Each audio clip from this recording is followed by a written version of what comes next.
Hello everybody, welcome back to the channel for another video today. The Tirzepatide FDA shortage compounded issue saga continues. We have some more information to talk about today, and it is big information. I'm really excited to share this with you guys. So let's go ahead and jump right on into it because I have a lot to say. First off, if you hear anything, my niece is over there and Miss Rachel is on the TV. I wanted to hop on here and get this information out to you guys. So if you hear her at all, I apologize, but that's what that is. Hopefully, I gave her a lollipop.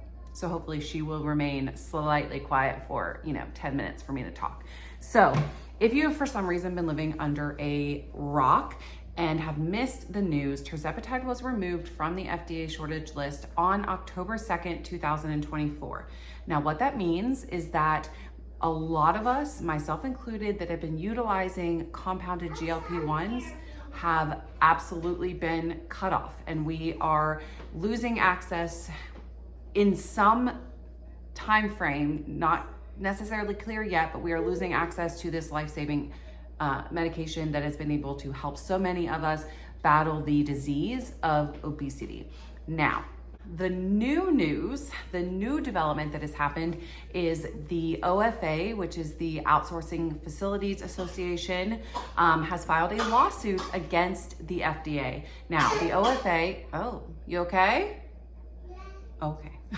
The OFA is a association that essentially represents 503B registered pharmacies, and so they have banded together, which I really figured that somebody would. They have banded together, and yesterday on October 7th, they filed a lawsuit in Texas against the FDA.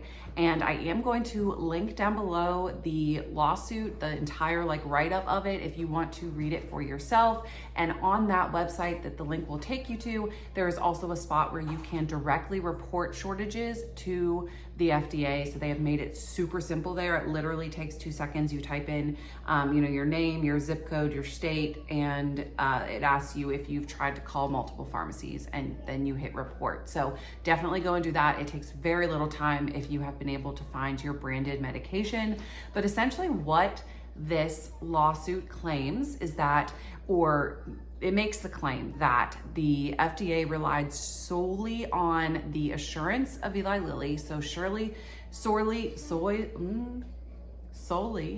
on what the FDA told them in regards to what the stock of the Zepbound and Mounjaro was looking like, and they did not take into consideration what providers say, what pharmacists say, what the general public say, that essentially they didn't even look at that information or ask for those opinions at all, and they basically took Eli's word for it and took it off of the drug shortage list.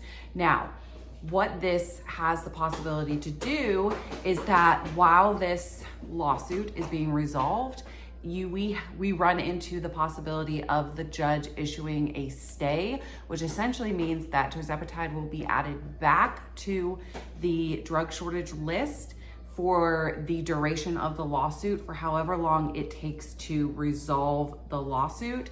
Tirzepatide could be reinstated as in drug shortage. And what this would do for so many of us is allow compounding pharmacies to continue creating Tirzepatide compound for longer than the current 60-day mark, which is kind of what everybody is thinking right now. So with how long a lawsuit could take, this could be very good news for us that are taking compounded Tirzepatide. Now, this lawsuit was literally filed yesterday, and so it's very unclear what is going to happen, if a stay is going to be issued or not, but there is a good possibility that the judge will reinstate while the lawsuit is being looked into and while a resolution is coming to play. This would be absolutely phenomenal news, at least in the short term, for all of us compound users who believe that the FDA did us dirty and Eli Lilly did us dirty by prematurely removing Tirzepatide from the shortage list without really giving the proper time and the proper avenues taken in order to really figure out if the drug shortage was actually resolved. There are so many people commenting on my videos, commenting on other people's videos, in Facebook groups, on Reddit threads, speaking about how they have not been able to find medication. Literally people who have been on compounded medication that have decided to switch to brand because they don't want to deal with the whole issue going on right now. That I've seen 2 people that have had medicine or branded medicine called in and it's back ordered and they're not able to attain it. And so in their minds, they're like, what's going on? You said that I should be able to find this. I'm doing what you want me to do and now I can't. She's yelling at me about a baby doll. I also saw somebody comment on the percentage of people in Texas that are obese. So hopefully this is, this will go our direction, at least in the interim time, and will buy us all some time to figure some more stuff out. So yeah, that is the big news that has happened today. What you can do is to absolutely report the shortages if you have noticed them within your area. Do so via the link below. Okay, do so via the link below. It is super easy. That's the easiest form that I have seen to do it is the one that is listed on the Outsourcing Facilities Association's website. And you can do it really easily, super simple, takes 2 minutes. So yeah, this is good news, guys. I think this is a positive update for today. I really thought that there was a group, I figured that the compounding associations were not going to just lay down and take it. It speaks volumes that the organization representing all of these bigger 503B pharmacies has banded together with all of these pharmacies and filed a lawsuit against the FDA. Some of these pharmacies like Hallandale or whatever are very wealthy, very well off, very notable pharmacies, and I just did not think that they were gonna lay down and take it. So I'm happy to see that that is not what is happening. If you want, again, to further read, I will link it below. And then Downsized actually did a really good video covering this as well. They're so well-spoken and wonderful, and so I will link their video down below as well. But yeah, thank you guys so much for watching this video. I hope that this gave you some more hope.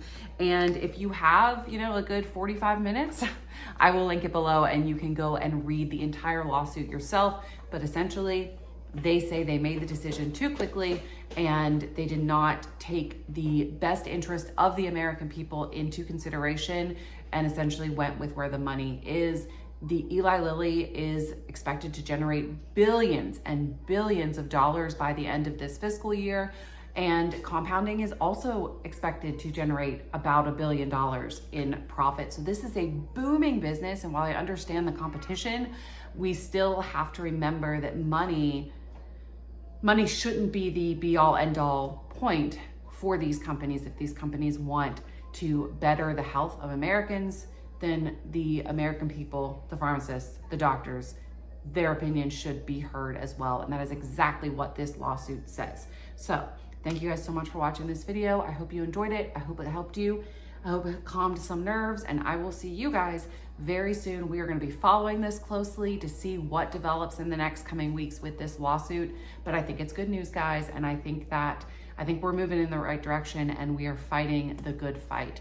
Don't forget to report your shortages, and I will see you very soon. Bye, guys.